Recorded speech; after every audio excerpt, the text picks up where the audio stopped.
삶의 기적을 일으키는 30분 예배를 시작하도록 하겠습니다.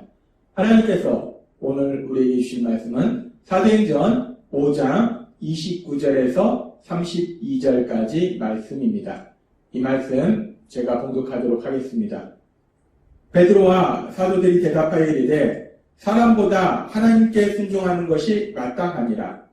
너희가 나무에 달아 죽인 예수를 우리 조상이 하나님이 살리시고 이스라엘에게 회개함과 제사함을 주시려고 그를 오른손으로 높이사 임금과 구주로 삼으셨느니라. 우리는 이 일의 증인이요 하나님이 자기에게 순종하는 사람들에게 주신 성령도 그러하니라 하더라. 아멘. 오늘도 이 시간 하나님께서 우리에게 주신 말씀 듣기 전에 잠시 기도한 시간 갖도록 하겠습니다. 하나님 아버지, 오늘도 연약하고 어리석고 미련한 저희를 사랑하셔서 우리 하나님 아버지 저희를 만나주시고 저희에게 말씀하여 주시니 감사합니다.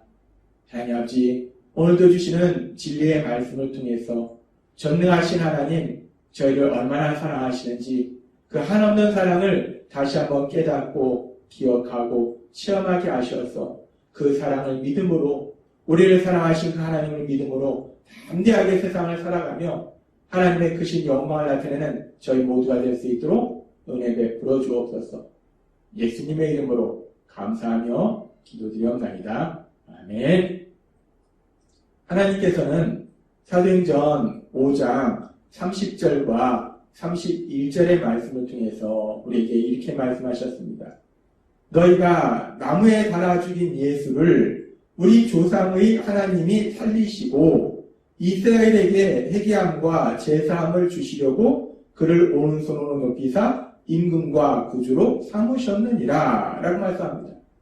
대제사장 무리들 그리고 그 대제사장 무리들과 함께 예수님을 십자가에 못 박도록 만든 그 이스라엘 백성들, 그들이 우리 예수님을 십자가에 못 박아 죽임당하도록 만들었는데, 그런데 하나님께서 그 예수님을 다시 살리셨고 그 예수님을 임금과 구주로 삼으셨다라고 말씀하셨습니다. 우리가 믿는 예수님은 우리의 구주이시며 주님이시다는 거예요. 우리를 죄에서 구원해 주신 구원자이시고 또한 우리 인생에 다스리시는 주님이시다라고 하나님께서 우리에게 말씀하셨습니다. 그러면서 우리가 이 사도행전의 말씀을 우리가 읽고 묵상할 때 특별히 사도행전 5장 31절의 말씀을 우리가 읽고 묵상할 때 이스라엘에게 회개함과 제사함을 주시려고 그를 오른손으로 높이사 임금과 구주로 삼으셨느니라 라는 이 말씀을 우리가 깊이 묵상할 때 이 말씀 안에는 놀라운 진리가 담겨 있습니다. 먼저 이 말씀 속에서 이스라엘에게 회개함과 제사함을 주시려고 라는 말씀을 우리가 더 깊이 생각해보면, 회개라는 게 무엇이냐면 회개는 자신의 죄를 인정하고 자신이 죄를 지었다는 걸 인정하는 것입니다. 그리고 그 죄에서 떠나는 거예요. 그래서 하나님께로 돌아가는 것이 회개입니다. 그리고 죄사함이라는 것은 죄를 지은 사람을 그 죄를 용서해 주는 거, 따라서 그 죄로부터 자유로워지도록 만들어주는 거, 그것이 죄사함이라는 거예요. 근데 지금 이 말씀에 보면 이스라엘에게 회개함과 제사함을 주시려고, 이 말씀은 이스라엘 백성이 회개하고 또 제사함을 받게 된다는 거예요. 이 말씀을 볼 때 우리는 이스라엘 백성이 지금 죄를 짓고 있는 악한 삶을 살고 있다라는 것을 우리가 알 수 있습니다. 이스라엘 백성들이 하나님의 말씀에 순종하며 사랑하며 선한 삶을 살고 있는 것이 아니라 회개가 필요한, 죄사함이 필요한, 죄를 짓는 악한 삶을 살고 있구나라는 걸 우리가 알 수 있어요. 그런데 그렇게 이스라엘 백성이 악한 삶을 살고 있는데, 근데 다시 한번 우리가 사도행전 5장 31절의 말씀을 우리가 살펴보면 이스라엘에게 회개함과 제사함을 주시려고 그를 오른손으로 높이사 임금과 구주로 삼으셨느니라 라고 말씀합니다. 하나님께서 십자가에서 죽임을 당하신 그 예수님을 다시 살리셔서 임금과 구주로 삼으셨다는 거예요. 우리 예수님을 구원자와 주님으로 만드셨다는 거예요. 그런데 하나님께서 그렇게 우리 예수님을 임금과 구주로 만드신 목적이 무엇인가? 하나님께서 우리 예수님을 임금과 구주로 만드신 목적이 하나님께서 구원자로 보내신 예수님, 그 예수님을 십자가에 못 박아 죽임당하도록 만든 대제사장 무리들, 그리고 이스라엘 백성들, 그들에게 무서운 심판을 주시려고, 그래서 우리 예수님을 다시 살리셔서 임금과 구주로 삼으신 것이 아니라는 것입니다. 우리가 일반적으로 생각할 때는 이스라엘 백성들이, 대제사장 무리들이 예수님을 십자가에 못 박아 죽임당하도록 만들었기 때문에 그 예수님을 다시 살리셔서 임금과 구주의 자리로, 임금과 구주로 우리 하나님이 만드실 때는 그 악한 무리들을 심판하실 것이다 라고 생각할 수 있는데, 지금 이 말씀에는 그 악한 자를 심판하시려고 우리 예수님을 임금과 구주로 만드셨다, 삼으셨다 라고 말씀하시지 아니하고 뭐라고 말씀하시냐면, 그들이 회개함과 죄사함을 주시려고, 그들에게 회개함과 죄사함을 주시려고 우리 예수님을 임금과 구주로 삼으셨다라고 말씀하신다는 겁니다. 우리가 이 사도행전 5장 31절의 말씀을 읽고 묵상하다 보면 이 말씀 안에는 죄인된 이스라엘 백성들을 향한, 그리고 이스라엘 백성과 똑같이 하나님을 믿지 아니하고 내 생각대로 살아가던 죄를 범하던 우리들을 향하신 그 하나님의 놀라우신 사랑, 그 엄청나신 사랑, 우리 인간의 머리로는 도저히 이해할 수 없는 그 하나님의 크신 사랑을 우리가 깨달을 수 있다는 거예요. 하나님께서는 출애굽기 34장 6절에서 이렇게 말씀하셨어요. 여호와께서 그의 앞으로 지나시며 선포하시되 여호와로라 여호와로라, 자비롭고 은혜롭고 노하기를 더디하고 인자와 진실이 많은 하나님이라 라고 말씀하셨어요. 우리가 믿는 하나님이 어떤 하나님이신지 하나님께서는 모세에게 말씀해 주셨는데, 자비롭고 은혜롭고 노하기를 더디하시며 인자와 진실이 많으신 하나님, 그 하나님, 그 사랑의 하나님. 그런데 그 사랑의 하나님을 우리가 사도행전 5장 31절의 말씀을 통해서 우리가 다시 한번 깨달을 수 있다는 겁니다. 하나님은 악한 이스라엘 백성들, 그리고 죄를 짓고 있는 우리들, 하나님께서 심판하시려고 우리 예수님을 임금과 구주 삼으신 것이 아니라 죄사함을 주시려고, 죄를 용서해 주시기 위해서 우리 예수님을 임금과 구주로 삼으셨다라고 말씀하신다는 겁니다. 그러면서 우리가 여기서 우리 하나님의 사랑을 생각해 볼 때, 우리 하나님의 사랑은 그렇게 죄인된 우리들을, 죄인된 이스라엘 백성들에게 무서운 심판을 내리시지 않고 죄를 용서해 주시는 것만도 너무나 크신 사랑인데, 근데 하나님의 사랑은 거기에서 머무르는 것이 아니라 더 앞으로 나아간다는 것. 그 하나님의 사랑이 어디까지 나아가는가? 하나님께서 앞에서 우리에게 말씀해 주셨다시피 사도행전 3장 26절의 말씀에 보면, 하나님이 그 종을 세워 복 주시려고 너희에게 먼저 보내사 너희로 하여금 돌이켜 각각 그 악함을 버리게 하셨느니라 라고 말씀하셨어요. 하나님께서 이스라엘 백성들에게, 그리고 우리들에게 복을 주시려고 악함을 버리게 하셨다는 거예요.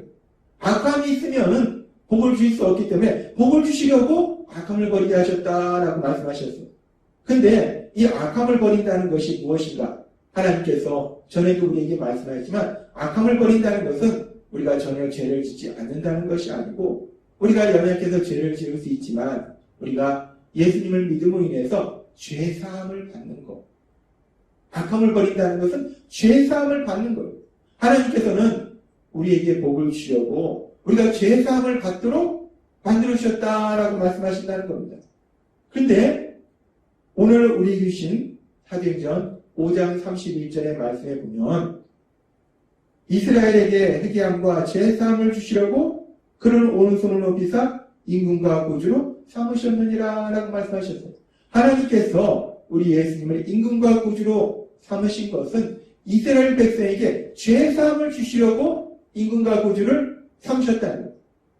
지금 우리가 이 사도행전 5장 31절의 말씀과 사도행전 3장 26절의 말씀을 함께 우리가 읽고 묵상해보면 하나님께서는 예수님을 임금과 구주로 삼으셨는데 그 목적이 무엇이냐? 죄사함을 주시려는 거예요.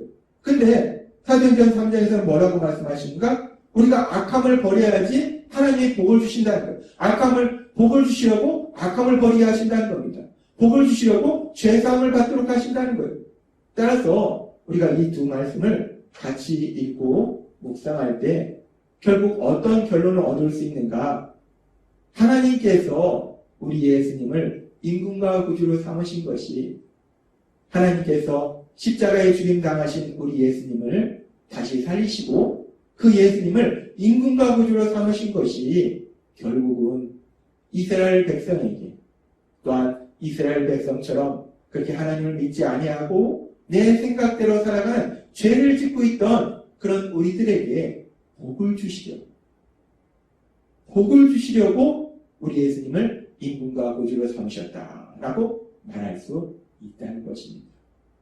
그렇습니다.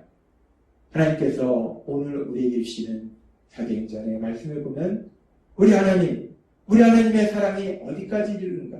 우리 하나님의 사랑은 예수님을 십자가에 못 박도록 만든 그들에게 죄사함을 주셔서 그들이 복 받도록 하시기 위해서 우리 예수님을 임금과 구주로 삼으셨고 뿐만 아니라 이스라엘 백성처럼 그렇게 하나님의 말씀에 불순종하며 내 생각대로 살아가고 있던 죄를 짓고 있던 우리들을 사랑하셔서 우리가 죄사함 받음으로 인해서 하나님의 신복을 받도록 하시기 위해서 우리 예수님을 임금과 구주로 삼으셨다라고 말씀하신다는 겁니다. 그렇습니다. 오늘 말씀을 통해서 사도행전 5장 31절의 말씀 이스라엘에게 회개함과 죄사함을 주시려고 그를 오른손으로 높이사 임금과 구주로 삼으셨느니라 라는 이 말씀을 통해서 우리는 다시 한번 우리 하나님, 거룩하신 하나님, 전능하신 하나님, 모든 것을 알고 계신 그 하나님께서 연약하고 어리석고 미련한 이스라엘 백성을 얼마나 사랑하셨는지 마찬가지로 연약하고 어리석고 미련한 우리들을 얼마나 사랑하시는지를 다시 한번 알 수 있다는 것입니다. 우리 하나님, 우리 예수님을 죽음에서 다시 살리시 임금과 구주로 삼으셔서 죄로 인해서 멸망으로 갈 수밖에 없던 우리들에게 복 주시려고 우리 예수님을 임금과 구주로 삼으셨다는 이 말씀을 통해서 우리 하나님께서 연약하고 어리석고 미련한 우리들을 얼마나 사랑하시는지 그 놀라우신 사랑을 다시 한번 깨달을 수 있는 그리고 그 사랑을 기억할 수 있는 그 사랑을 체험할 수 있는 우리 모두가 되었으면 좋겠습니다. 또한 하나님은 죄인일지라도 멸망받기를 원치 아니하시고 그 죄인이 회개하여 돌이켜 살기를 원하시는 그 하나님의 놀라우신 사랑하심을 통해서 하나님의 영광이 이 땅 가운데 나타난다는 겁니다. 오늘 주신 말씀처럼 우리가 믿는 하나님, 그 하나님은 우리를 얼마나 사랑하시는지 그 사랑을 다시 한번 기억하고 체험하고 그 하나님의 믿음을 인해서 우리가 이 땅에 살아갈 때 그 어떤 상황을 만날지라도 담대하게 살아가며 하나님의 크신 영광을 나타내시는 여러분이 되시기를 주님의 이름으로 축원합니다. 기도하겠습니다. 하나님 아버지 감사합니다. 오늘도 주신 말씀처럼 하나님께서 십자가에 죽임당하신 우리 예수님 다시 살리시고 임금과 구주로 삼으셔서 어리석고 미련한 저희들을 복 주시려고 그 모든 역사를 이루셨다라고 말씀하시니 감사합니다. 하나님 아버지, 그 하나님의 사랑을 체험한 저희들 늘 그렇게 저희를 사랑하신 하나님 믿음을 인하여 담대하게 살아가며 그 하나님의 크신 영광을 세상 가운데 나타내는 귀한 삶을 살아가는 저희 모두가 될 수 있도록 은혜 베풀어 주옵소서. 예수님의 이름으로 감사하며 기도드리옵나이다. 아멘. 이 시간도 하나님께서 우리 주신 말씀을 묵상하면서 조용히 기도하는 시간 갖도록 하겠습니다.